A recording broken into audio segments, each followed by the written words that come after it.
Assalamualaikum warahmatullahi wabarakatuh. Perkenalkan, nama saya Ufin Maufiro dari kelas 11 MIPA 5 absen 32.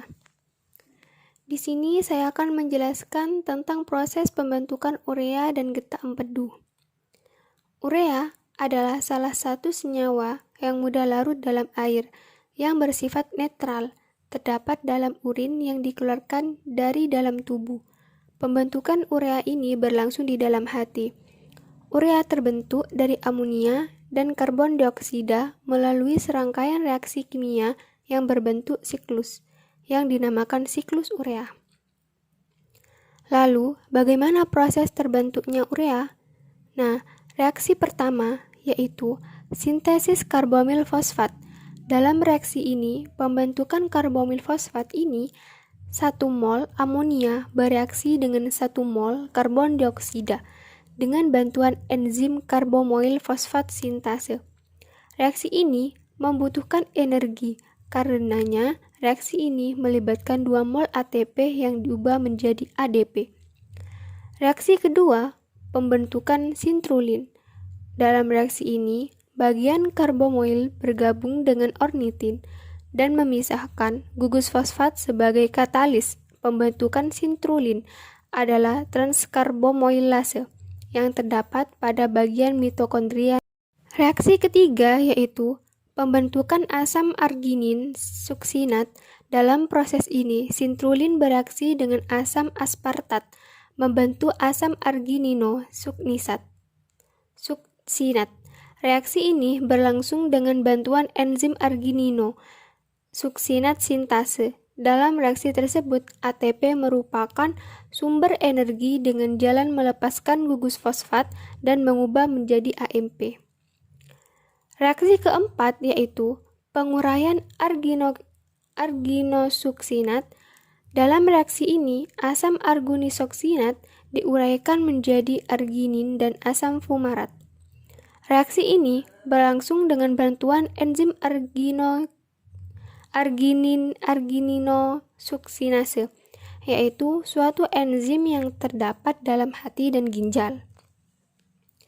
Nah, reaksi kelima yaitu penguraian arginin. Reaksi terakhir ini melengkapi tahap reaksi pada siklus urea. Dalam reaksi ini, arginin diuraikan menjadi urea dan ornitin. Enzim yang bekerja sebagai katalis dalam penguraian ini arginase yang terdapat dalam hati. Ornitin yang terbentuk dalam reaksi hidrolis ini bereaksi kembali dengan karbomoil fosfat untuk membentuk sintrulin. Demikian dan seterusnya, reaksi berlangsung secara berulang-ulang merupakan suatu siklus, dan adapun urea yang terbentuk dikeluarkan dari tubuh melalui urin. Selanjutnya, di sini saya akan menjelaskan tentang proses pembentukan getah empedu.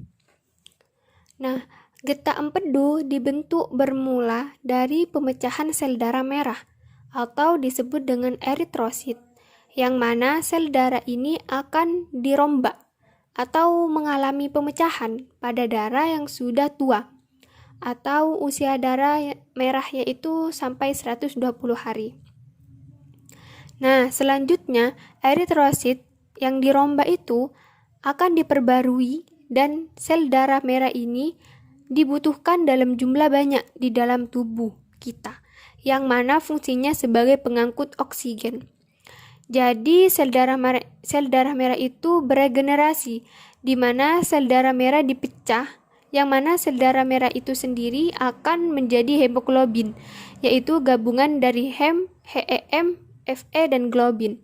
Selanjutnya, hem ini akan dipecah menjadi bilirubin dan biliverdin. Sedangkan Fe ini akan disimpan di dalam hati, yaitu berupa zat besi, membentuk dari hemoglobin. Selanjutnya ada globin. Nah, globin itu berupa protein yang bermanfaat untuk pembentukan hemoglobin baru, yang mana nantinya akan berikatan antara Fe dengan globin. Fe ini akan berfungsi mengikat oksigen. Nah, yang tadinya Hem itu akan dirubah menjadi bilirubin dan biliverdin. Nanti bilirubin ini akan disalurkan masuk ke saluran pencernaan, terutama ke duodenum yang nantinya akan terjadi oksidasi. Setelah mengalami oksidasi, maka bilirubin akan dirombak menjadi urobirin. Nah, urobirin inilah nanti akan dibuang masuk ke dalam usus besar yang nantinya akan bercampur dengan feses dan juga urin. Jadi, mengapa feses dan urin ini bermacam warna? Karena di dalam warna urobirin itu sendiri yang menyebabkan feses dan juga urin itu berwarna. Nah, selanjutnya di biliverdin. Nah, biliverdin ini akan disimpan di dalam kantong empedu sebagai zat warna empedu yang nantinya warnanya itu akan kehijauan atau kekuning-kuningan yang biasanya itu terasa pahit. Dan zat warna empedu ini disalurkan ke kantong empedu, di mana kita dapat menemukan kantong empedu tersebut pada ayam yang biasanya warna hijau atau kekuningan dan itu dianggap memiliki rasa yang. Proses pembentukan keringat. Di sini saya akan menjelaskan tentang proses pengeluaran keringat yang ditentukan oleh pusat pengaturan suhu yaitu di hipotalamus atau otak. Jika pusat pengatur suhu memperoleh rangsangan, misalnya berupa perubahan suhu, bila suhu tubuh kita meningkat atau suhu udara di lingkungan kita tinggi, pembuluh-pembuluh darah di kulit akan melebar. Hal ini mengakibatkan banyak darah yang mengalir ke daerah tersebut.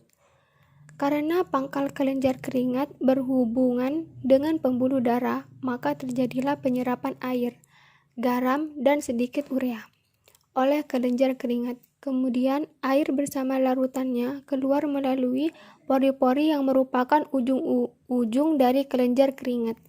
Keringat yang keluar membawa panas tubuh, sehingga sangat penting untuk menjaga agar suhu tubuh tetap normal. Kelenjar keringat yang menyerap air dan garam, terutama garam dapur dan darah di pembuluh kapiler.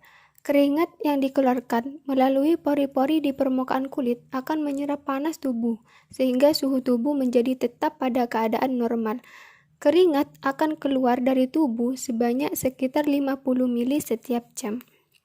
Faktor-faktor yang dapat memacu pengeluaran keringat, yaitu yang pertama peningkatan aktivitas tubuh, yang kedua yaitu peningkatan suhu lingkungan, yang ketiga yaitu makanan, yang empat kondisi kesehatan, yang terakhir yaitu goncangan emosi. Emosi akan merangsang saraf simpatis untuk memperkecil pengeluaran keringat dengan cara mempersempit pembuluh darah. Kenapa? Jika cuaca dingin manusia lebih banyak mengeluarkan urin daripada keringat. Nah, pada saat cuaca dingin, tubuh kita akan lebih sering mengeluarkan urin karena pada suhu dingin, pori-pori kulit menjadi mengecil sehingga membuat tubuh tidak mengeluarkan keringat. Untuk mencegah terjadinya hipotermia, maka hormon eksokrin mengontrol suhu tubuh dengan mengeluarkan sisa metabolisme garam atau natrium, kalsium berupa urin. Hal ini berguna untuk menjaga keseimbangan suhu tubuh. Namun, dalam suhu ruang yang panas, orang umumnya akan mengeluarkan keringat. Semakin panas suhu udara, maka semakin banyak pula keringat yang keluar. Nah, di tempat panas pasti ada keringat yang keluar meskipun tanpa kita sadari. Nah, ginjal itu menyaring sekitar setengah cangkir darah per menit dan sekitar 150 liter darah sehari. Sebagian besar orang rata-rata memproduksi 1,2 liter urin sehari. Sekian dari saya, kurang lebihnya mohon maaf. Wassalamualaikum warahmatullahi wabarakatuh.